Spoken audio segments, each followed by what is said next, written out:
आज की कहानी लालच का फल। नदी के तट पर एक मछुआरा रहता था।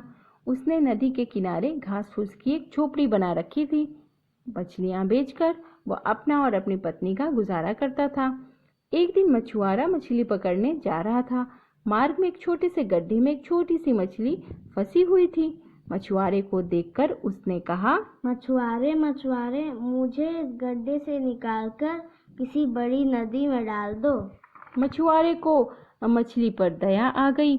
उसने वहां से उसे निकालकर नदी में डाल दिया। वह प्रतिदिन उससे बातें करता था। एक दिन मछुआरे ने पत्नी को मछली के बारे में बताया। पत्नी तुरंत समझ गई कि यह अवश्य कोई असाधारण मछली है। उसने कहा, वह मछली अवश्य कोई देवी है।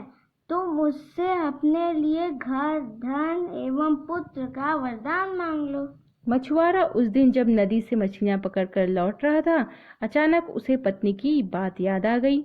वह पुनः नदी पर जाकर जल परी मछली को याद करने लगा। जल परी मछली प्रकट हुई और उससे याद करने का कारण पूछा। मछुआरे ने कहा, मुझे घर, धन एवं पुत्र का वरदान चाहिए। जा, मैंने तेरी इच्छाएं पूरी की, ऐसा उस जल परी ने कहा। घर लौटने पर मछुआरे ने देखा कि जलपरी मछली ने तो उसकी सारी इच्छाएं पूरी कर दी हैं। इसके बाद मछुआरे की पत्नी के मन में अधिक लालच आ गया। एक दिन उसने मछुआरे से कहा, उस मछली में बड़ी शक्ति है। तुम उससे कहो कि तुम्हें राजा बना दे। जब तुम राजा बन जाओगे, मैं तुम्हारी रानी बन जाऊंगी।